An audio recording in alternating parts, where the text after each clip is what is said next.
अरे तुझे पता है पीवाईक्यू सबसे ज्यादा इंपॉर्टेंट है। पर मुझे लग रहा है सैंपल पेपर ज्यादा इंपॉर्टेंट है। नहीं, सैंपल पेपर से ज्यादा पीवाईक्यूज इंपॉर्टेंट है। नहीं, मुझे लग रहा है सैंपल पेपर ज्यादा इंपॉर्टेंट है। पीवाईक्यूज इंपॉर्टेंट है। सैंपल पेपर ज्यादा अरे इंपॉर्टेंट है। पीवाईक्यूज इंपॉर्टेंट है। सैंपल पेपर ज्यादा इंपॉर्टेंट है। पीवाईक्यूज इंपॉर्टेंट है। सैंपल पेपर इंपॉर्टेंट है। अरे क्या हुआ, क्यों लड़ रहे हो, क्यों इतना झगड़ा कर रहे हो? एक काम करो, मुझे बताओ, मैं प्रॉब्लम सॉल्व करता हूँ। सर आप ही बताओ पीवाईक्यूज ज्यादा इंपॉर्टेंट है या सैंपल पेपर्स? सर मुझे लग रहा है सैंपल पेपर।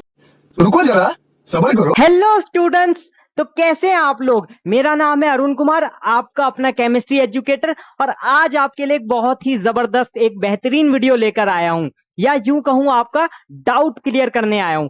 क्योंकि बहुत सारे बच्चों को कंफ्यूजन हो रही थी कि पीवाईक्यू करे, सैंपल पेपर करे, या दोनों ना करे। ऐसे भी बच्चे हैं जो बोल रहे थे कि दोनों ही ना करे। तो देखो, इस कंफ्यूजन को दूर करने के लिए आप सिर्फ ये वीडियो देख लो। ये जो आपकी 10 मिनट की या फिर 8-9 मिनट की वीडियो होगी ना, इसमें आपको पूरा क्लेरिफाई कर दूंगा कि आपको क्या करना चाहिए, और अगर आपको सैंपल पेपर या पीवाईक्यू करने हैं तो किस स्ट्रेटेजी के साथ करने हैं। ये सारी चीजें मैं आपको इस वीडियो में बताने वाला हूं। तो शुरू अगर आपने कर दिया है तो एकदम लास्ट तक आप वीडियो देखना, बिल्कुल भी बीच में स्किप नहीं करना है, ठीक है? ये शर्त है, वीडियो को पूरा देखना है। तो चलो स्टार्ट करते हैं। तो अभी कुछ दिनों से बच्चों के मेरे पास पर्सनली मैसेजेस भी आए, हमारी टीम से भी बच्चों ने डाउट उठाए कि पीवाईक्यू करे या सैंपल पेपर करे।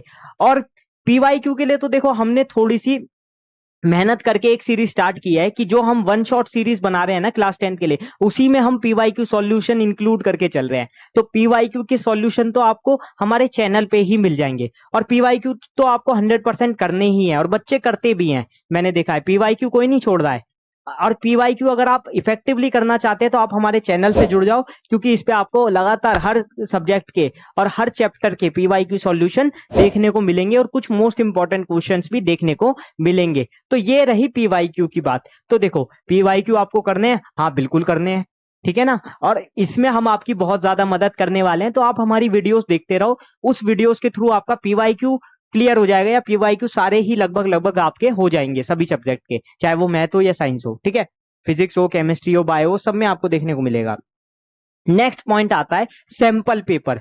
अब सैंपल पेपर करें या ना करें, बहुत बच्चों का ये डाउट होता है, ठीक है ना? पीवाईक्यू तो सब कर ही रहे हैं, और जो उनके बुक वो पढ़ ही रहे हैं, बाकी जो क्वेश्चन है वो कर रहे हैं तैयारी के लिए। अब मैं एक क्वेश्चन पूछता हूं आप सबसे कि क्या आप 90 प्लस लाना चाहते हैं? क्या आपका सपना 90% प्लस का है? तो बहुत स्टूडेंट्स का होगा। अब अगर आप 90% लाना चाहते हो तो सबसे पहली बात क्या है इसमें? सबसे पहली बात है कि आपकी तैयारी वैसी होनी चाहिए, आपकी तैयारी मजबूत होनी चाहिए। जैसे 3 इडियट्स फिल्म अगर आपने देखी हो तो उसका एक डायलॉग है ना कि कामयाब बनने के लिए पहले काबिल बनो, कामयाबी झक मार के पीछे आएगी। तो वही वाला डायलॉग है, वो लाइफ में भी चलता है। और जिंदगी तो देखो अनिश्चितताओं का खेल है, कुछ अलग हो जाए तो हम उसमें कुछ कर नहीं सकते, बट हम क्या कर सकते हैं? हम अपनी पूरी मेहनत से पूरी जान लगा के तैयारी कर सकते हैं, जिससे कि हमें बाद में गिल्ट ना हो कि यार मेरे इतने कम नंबर क्यों रह गए। अगर आपने पूरी तैयारी की है तो मैं बता रहा हूं 90% चांस तो ये भी है कि आप 90% प्लस कर लोगे। बस आपकी तैयारी वैसी होनी चाहिए। तो हमेशा आपको डिजर्व करना है, आपको काबिल बनना है, फिर कुछ भी मुश्किल नहीं है, कुछ भी मुश्किल नहीं है, मैं बता रहा हूं, ठीक है? अब मेरे कुछ पॉइंट्स है कि सैंपल पेपर करना है या नहीं करना है।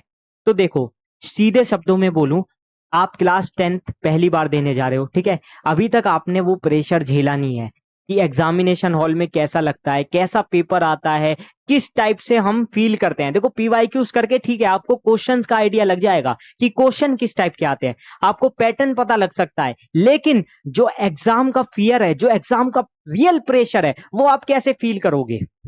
बताओ कैसे करोगे? क्योंकि यहाँ पीवाईक्यूज भी जो आप कर रहे हो वो तो आप सब्जेक्ट वाइज कर रहे हो, लेकिन आप प्रॉपर पेपर नहीं कर रहे हो, आप कोई मॉक टेस्ट नहीं कर रहे हो।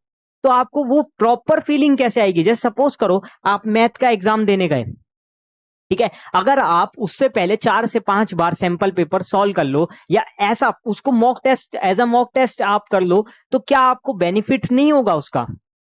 सिंपल सी चीज बताओ, 100% होगा। अरे मुझे अगर कोई एग्जाम देना है, या मुझे किसी चीज का एग्जाम देना है, किसी भी सब्जेक्ट का, मैं मानता हूं जेई देना है, नीट देना है, तो मैं सबसे पहले क्या करता हूं? मॉक टेस्ट करता हूं ना। जैसे मैंने पढ़ लिया है उसके बाद लास्ट में मैं क्या करता हूं? Mock test. अब ये भी तो आपका लास्ट चल रहा है, क्योंकि देखो सब जगह सिलेबस कंप्लीट हो चुका है।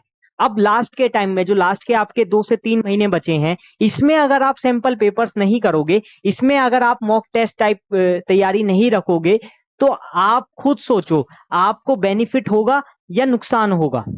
सिंपल सी बात है, तो फैसला आपके ऊपर है। ठीक है, तो मैं इन सब चीजों को अगर देखूं तो मैं ये जरूर कहूंगा कि हाँ, सैंपल पेपर करना जरूरी है। ठीक है, क्यों जरूरी है ये मैंने आपको समझा दिया, ताकि आप जो एग्जाम की रियल फीलिंग है ना, उसको पा सको। जब आप 3 घंटे बैठकर सैंपल पेपर सॉल्व करोगे ना, तो आपको बहुत सारी चीजें सीखने को मिलेगी। आपको पता चलेगा कहाँ गिलीच हो रहा है, कहाँ मैं इंप्रूवमेंट कर सकता हूं, बहुत सारी चीजें आपको पता चल जाएगी खुद ब खुद। कहते हैं ना, सबसे बड़ा जो आपका मतलब प्रतिद्वंदी है वो आप खुद हो, और सबसे अच्छे से अगर आपको कोई जज कर सकता है तो वो आप खुद कर सकते हो। आप कभी देखना, अगर आप शीशे के सामने खड़े हो ना और पूछोगे आप कहां पर हो अभी अपनी जिंदगी में, तो आपको पता चल जाता है, क्योंकि आप खुद से झूठ नहीं बोल सकते।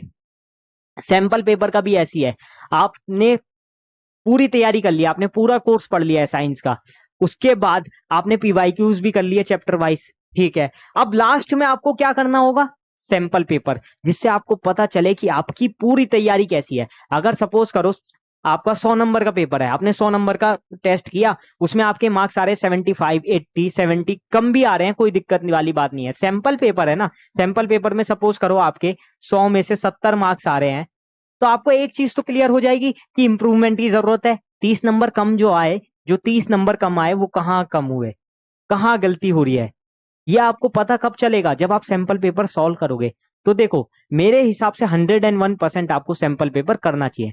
अब इसको करने की कुछ ट्रिक्स है, कुछ टेक्निक्स मैं आपको बताना चाहूंगा, आपके साथ शेयर करना चाहूंगा, क्योंकि देखो, मैं ये मानता हूं आप सभी मेरे छोटे भाई जैसे हो। ठीक है, छोटे भाई बहन हो, तो मैं क्या चाहूंगा हमेशा कि आप बेटर से बेटर करो, आप 90% लाओ, 95% लाओ, मुझे उसमें खुशी मिलेगी।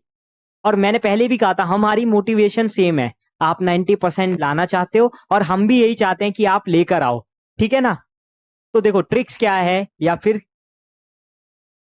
क्या स्ट्रेटेजी रहनी चाहिए सैंपल पेपर को करने के लिए। देखो, सबसे पहली जो स्ट्रेटेजी मैं बताऊंगा बहुत ही सिंपल है, सभी कर सकते हैं। सबसे पहले आपको ये लेकर चलना है कि आपका जो सैंपल पेपर है उसका टाइम पीरियड बनाओ, बैठ जाओ, आराम आराम से बैठ जाओ। ठीक है, सैंपल पेपर लेके और रफ शीट ले लो। अब उसको आपको लिखना है, प्रॉपर ऐसे ही लिखना है जैसे एग्जाम लिखते हैं। ठीक है, थोड़ा बहुत राइटिंग का ऊपर नीचे होगा, चल जाएगा, जल्दी लिख रहे हो क्योंकि आप कोशिश करोगे 3 घंटे से पहले करो, वो चल जाएगा, लेकिन आपको प्रॉपर पेपर वाली फील लेनी है। फील जो होनी चाहिए वो प्रॉपर पेपर वाली ही होनी चाहिए, उसमें कोई आपको वो नहीं करना।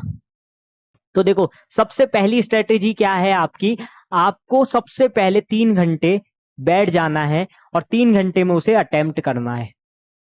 तो अटेम्प्ट करने का टाइम आपका 3 घंटे रहेगा। अगर आप कोशिश करो, आप जल्दी कर सकते हो, अगर आप जल्दी कर सकते हो, सपोज करो आप इसी को 2.5 घंटे में कर सकते हो, तो वो आपके लिए बेनिफिशियल है।